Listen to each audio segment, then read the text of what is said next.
Can you not put this stress on me? It's tea time with Jay. Hello, everyone. I'm trying something new. I really like writing. I really like blogging. And I thought, I wonder if vlogging would work. I wonder if I'd enjoy it. And I think I probably will enjoy it. So I'm going to try posting a couple of these videos on my YouTube, see if they gain any traction, see if you guys like it.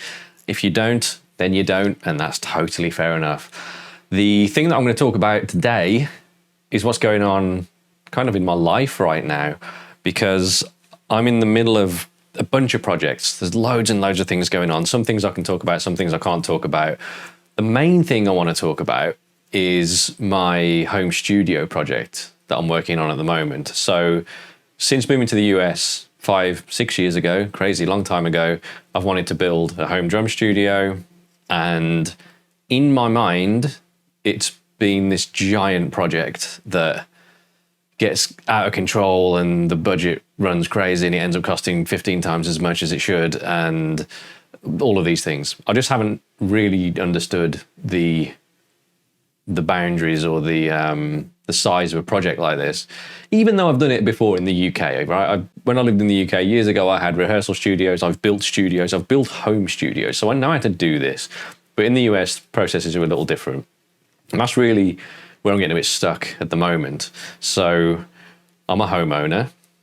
I'm in Charlotte, North Carolina, and there are certain things you have to get. You have to get permits, a zoning permit, building permit, mechanical permit for the HVAC, the air conditioning that's going to go in there, electrical permit because I've got to get electric to it.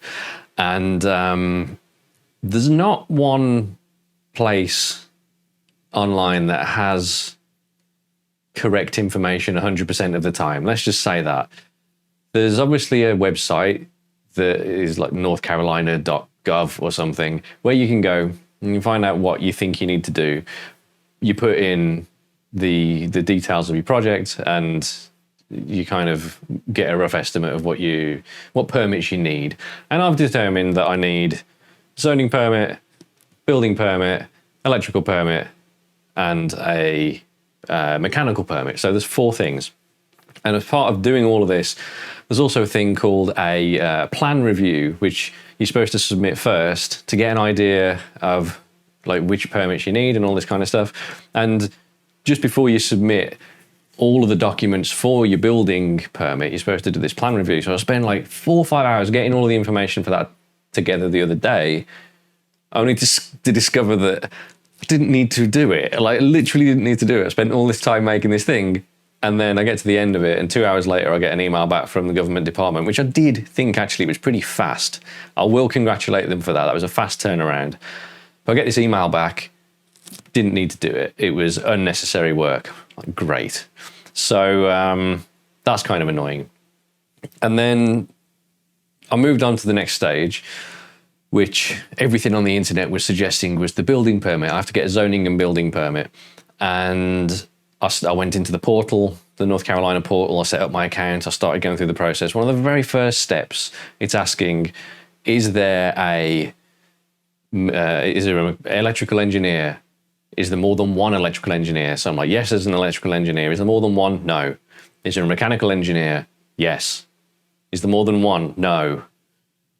Okay, we need to get the information for these people. So it throws you up a form. You're supposed to put in the information for these people. So right at the start of the project, you have to know who you're working with and get these people locked down. So I find myself an electrical contractor. I agree the price. I'm in the process of agreeing the price, actually. I find myself a mechanical contractor today, and I agree the price for the HVAC, which again, the quotes that I got back from that ranged like $3,000 difference. So if you're getting an HVAC just for not a massive studio, this is a fairly like smallish space. It's going to be about 350 square feet. So it doesn't need like a crazy unit or anything. Anyway, prices range massively. Huge range on prices. So shop around is the rule, is the lesson that I learned from that. Anyway, back to the point. Filling out this thing, form pops up. You need to get you need to fill out all the information, the license number, the state number, state ID, license, bullshit, I don't know. Something comes up. And I go back to my contractors asking for this information, and they're like, "Oh, we handle that. You don't need to do any of this." Right? Why am I being asked this at the start of this process then? Why am I being asked to input your information here if you handle this? And they're like, and my mechanical contractor immediately calls me up. He's like, "Can I give you a call? Because it's going to be easier to like fix over the phone." And we got on a call, really nice guy. And he said, who's making the shed? And I've got a company little way north of where I'm based who are making the shed for me. And it's a little bit too big for it to be like a prefabricated thing. It's going to be made off site, and then they have to build it on site. So I imagine like it will come in panels, and then they strap it all together when it gets here.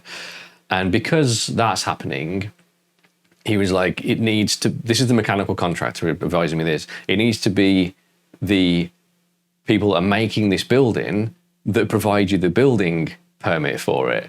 Like they're kind of, that's what they do. They have to provide this permit. It's not you as the homeowner that does this. It's the company that are providing the building.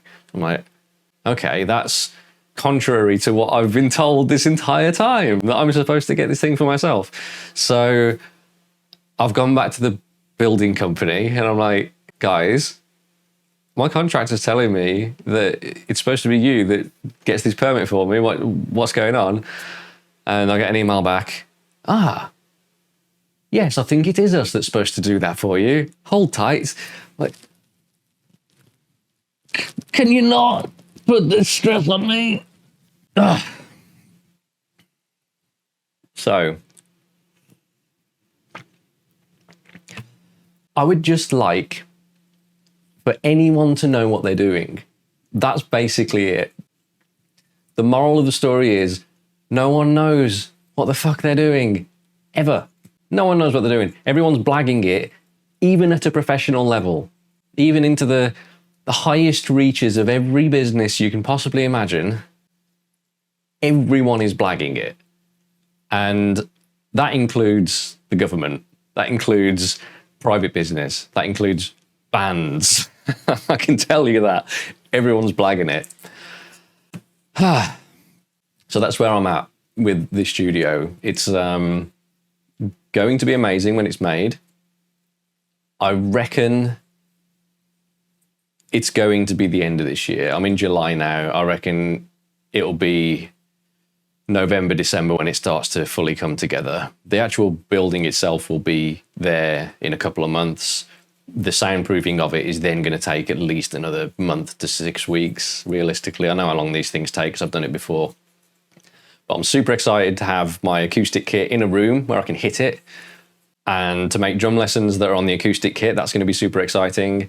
Just for the production value of all of my content to go up, because it's just going to be in this lovely dedicated room. I'm obviously in a room where I shoot my drum lessons on this kit behind me at the moment, but there are obviously limitations. I'm just in a room in my house. I make it look like I'm not in a room in my house for the lessons, but the reality is I'm in a room in my house.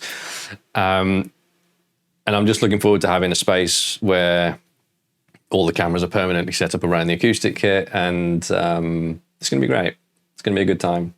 So if anyone's done this kind of thing before, if you've built a home studio, if you're in the process of building a home studio, if you got any comments on the build process, on the red tape process, feel free to leave some comments below, because I'm interested in all of that at the moment. Anything that's an insight that I can possibly get a little bit of a behind the scenes look at what I've let myself in for.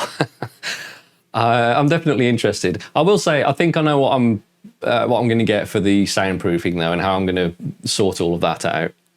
Another part of the process, oh my days, here's another one. Here's another crazy one. So I'm going to lose even more hair than I haven't got. That's what this is going to do to me. I'm going to lose all the hair. Another part of this process that's crazy is the footing. Now you might not know what that is, but underneath a building, you have to have kind of a pad for it to go on. You have to have some way that it's not just going to sink into the ground. And the company providing the shed tell me, oh, we can just put it on cinder blocks in your backyard. I'm like, okay, that sounds free. I like the idea of that. Then the company there's another company that I was speaking to who they were going to come in and build a gravel bed for everything to go on. And the cost of that was getting up quite a bit. So I said, okay, well, what are the other options? And they said, well, in the county that you're in North Carolina, you have to do this specifically for buildings that are over 12 feet by 12 feet. You have to do this type of footing where we pour concrete into a hole and then we do this thing. And I'm like, okay, then why the shed company telling me that I can just put it on cinder blocks on the ground? No one knows what the fuck they're doing. That's why. So I've now got to get the footing made for it, which is going to be a whole different thing. But the quote for that isn't too bad.